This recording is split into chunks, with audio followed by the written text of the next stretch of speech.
Sejam todos bem-vindos. O título do capítulo de hoje é A Fé que Transporta Montanhas. Depois da frase, quase que eu não precisava falar mais nada, né? Porque ela já disse muita coisa. Mas, enfim, esse capítulo não é muito extenso, mas ele é muito rico em ensinamentos.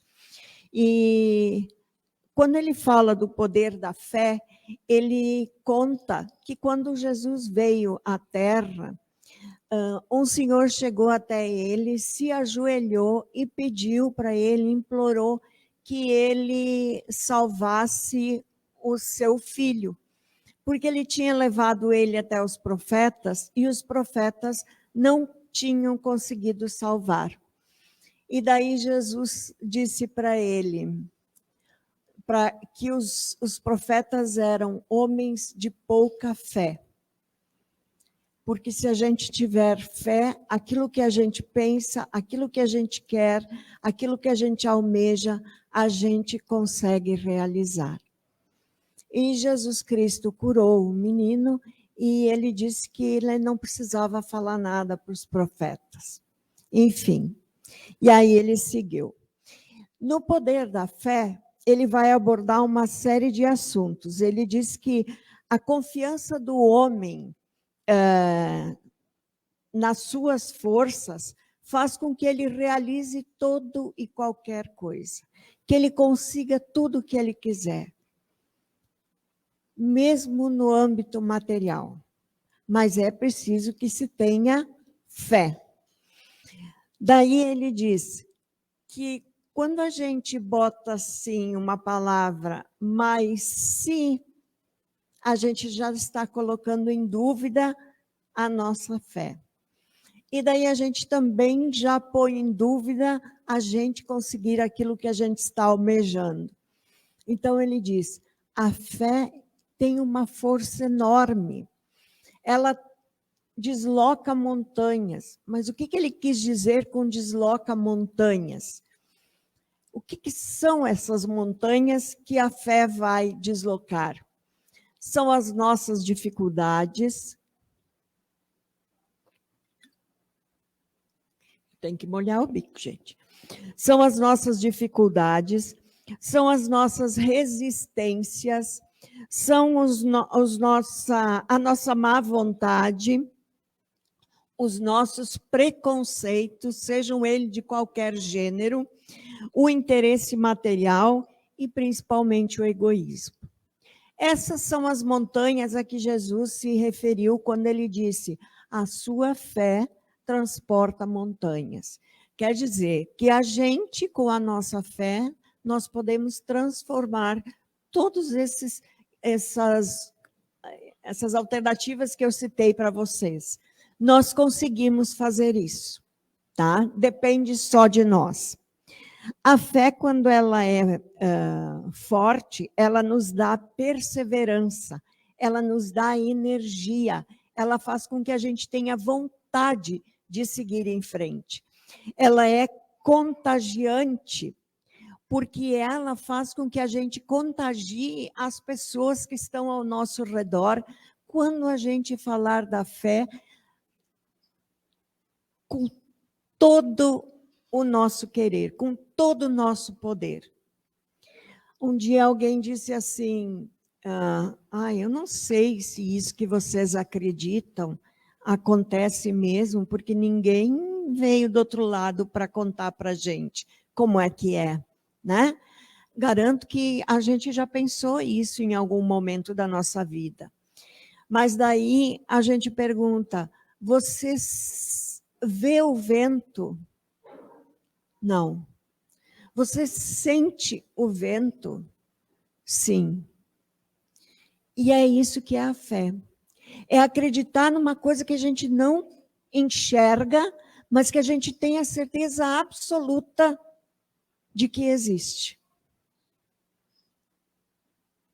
É amar a Deus sem que a gente consiga olhar para esse Deus. Nós temos aquela imagem, né, de Deus, de Jesus Cristo, mas a gente não viu ele. E a gente ama ele de qualquer forma. E a gente sabe que ama e tem que saber também por que é que a gente ama ele. É o Criador de tudo. Ele não deixa cair um fio do nosso cabelo sem que ele saiba. Aqueles que estão assim um pouquinho mais calvos, né? Eles não precisam se preocupar, porque Deus sabe todo o cabelinho que está caindo. Deus sabe tudo o que acontece com nós, e é por isso que a gente acredita, que a gente tem fé. E a gente também sabe e precisa saber que da mesma forma que a gente ama esse Deus, ele também nos ama. E ele jamais vai abandonar um filho. Jamais. Ele jamais vai deixar que alguma coisa aconteça com a gente que não está dentro da nossa programação. Porque alguém pode dizer assim, ai, mas que Deus injusto, olha só o que aconteceu comigo. Ou como é que são essas crianças que estão passando fome, ou enfim, esses locais que têm esses maremotos, essas tragédias, que o coitado dessa população.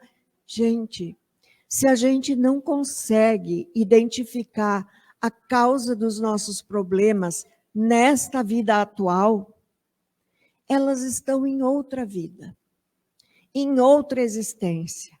E a gente parte do pressuposto de que todos nós que estamos aqui acreditamos numa vida além dessa vida. E acreditamos também que nós já vivemos muitas vidas. E é por isso que nós estamos aqui, acreditando nessa doutrina, que é filosofia, que é religião e que é ciência. Hoje nós não precisamos mais ver as mesas girantes, né, como era lá no início da doutrina, porque as pessoas acreditam, os fenômenos não têm mais necessidade de serem físicos. A gente acredita na doutrina. A gente precisa acreditar, porque ela nos traz muitas respostas, muitas, de tantas perguntas que a gente faz. Mas, enfim, vamos falar da fé. A fé que vacila, a fé que não é assim raciocinada, a fé que é um pouco duvidosa, ela vai nos trazer uma falta de confiança. Porque ou eu acredito, ou eu não acredito.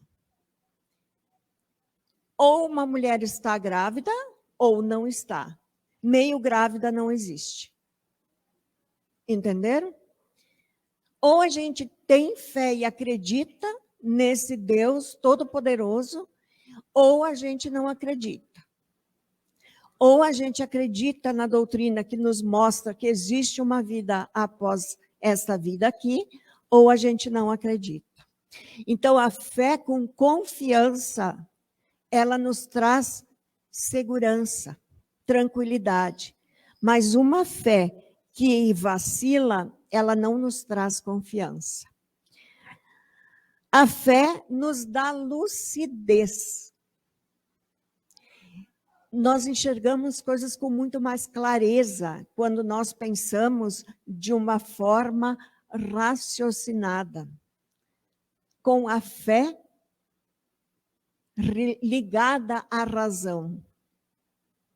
Não aquela fé simplesmente porque um dia a gente acreditou e fizeram a gente acreditar. É preciso não confundir fé com soberba, tá? Isso é muito sério, né? A soberba é um dos grandes vícios que assola a humanidade. E a gente não pode confundir a fé com a soberba. E antigamente muitas curas eram feitas, e algumas delas eram realizadas, e as pessoas diziam, ai, foi um milagre de Deus. porque a gente não sabia que aquela pessoa tinha uma fé tão inabalada que ela acreditava que ela ia ser curada. E isso fez com que ela fosse curada. Então, é isso que a gente tem que entender. Que tudo que a gente crê e que a gente acredita, se a gente crê nesse Pai, que é misericordioso, que é bondoso, tudo que nós estamos passando tem uma razão de ser. E isso é para que a gente consiga se purificar, evoluir e seguir o nosso caminho adiante. Aí Jesus disse também, né? Se vocês não curaram esse menino, é porque não tiveram fé o suficiente. E daí, quando eles estavam, eu vou falar um pouquinho da parábola da figueira, que quando Jesus saiu, eles saíram de um determinado local e ele viu uma figueira, ele tinha muita fome e ele pensou, nessa árvore a gente vai conseguir saciar nossa fome. Qual foi a surpresa? Que quando eles lá chegaram, não tinha fruto nenhum, só tinha folha. E Jesus disse, ninguém há de comer um fruto dessa árvore. No outro dia, quando eles passavam lá pela figueira, o que é que aconteceu? Os profetas logo disseram, Jesus, olha o que aconteceu com a figueira. A figueira está seca. Ninguém vai comer fruto nenhum. Tu maldisseste a figueira. E aí, eles encontraram uma razão para tudo isso. A figueira que secou, ela é um símbolo das pessoas que apenas aparentam o bem, mas que não fazem o bem. Entende? Quando Jesus viu a figueira, ele pensou, lá terão os frutos. E quando ele lá chegou, não tinha fruto nenhum. Era uma coisa aparente, não tinha frutos. A figueira que secou também é um símbolo de todas as pessoas que têm a oportunidade de serem úteis. E também não são. Mas quando a gente deixa de ser útil, a gente está prejudicando aquele nosso irmão que deixou de receber aquilo que a gente poderia fazer por ele. Mas a gente também está se prejudicando a nós mesmos. Porque ninguém vai cobrar. Quando a gente chegar lá diante do Pai, aquela frase do Pai Nosso espírita que a gente diz, deixo aqui o meu fardo, porque eu não desisti, eu acreditei em ti. Eles não vão poder dizer isso. E daí é a consciência deles que vai pesar. Não vai haver um julgador lá e dizer, quem não errou vai pela direita, e quem errou vai pela esquerda. Não. É a consciência de cada um de nós que vai acusar aquilo que a gente deixou de fazer.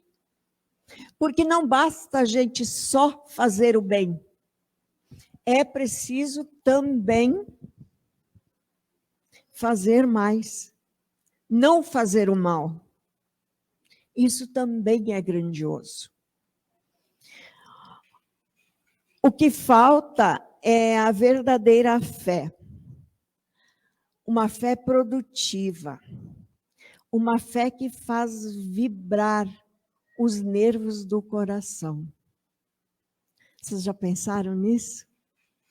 Uma fé tão forte naquele que nos deu a vida, que nos trouxe a esse mundo, que a gente consegue acreditar e que nos dá uma força tão grande que a gente sente mexer as fibras do nosso coração. E quando a gente tem essa fé, a gente consegue fazer com que todas as pessoas que estão ao nosso redor se entusiasmem com isso e passem a acreditar. A fé é a mãe da esperança e da caridade. A fé não pode ficar adormecida. Ela é a mãe de todas as virtudes. Porque se eu acredito, eu posso modificar o meu egoísmo, que é uma das maiores chagas da humanidade, eu posso modificar o meu preconceito, eu posso deslocar qualquer montanha do meu caminho. A fé é a divina inspiração em Deus. É saber que Deus criou todos nós à sua imagem e semelhança, mas que vai demorar muito tempo ainda para nós chegarmos a esse patamar, mas que a gente vai chegar, a gente vai chegar. Vai demorar ainda sim, mas a gente chega lá. A fé sincera e atraente, contagiosa, acaba envolvendo todos que não possuem a fé. Nós não podemos aceitar a fé sem comprovação. Porque a fé sem comprovação é filha da ignorância. E nós temos um trabalhador na casa que, quando a gente atende as pessoas e a gente dá um conselho que não é nosso, é que é a espiritualidade que nos intui, ele acaba o atendimento sempre dizendo essa frase: não acreditem em tudo que a gente fala. Experimente, comprovem aquilo que a gente falou. Então, é isso. Não aceitar a fé sem comprovação. E acreditem nas promessas de Deus. Acreditar nas promessas divinas, mas também a gente tem que acreditar e saber por que é que nós estamos acreditando nelas.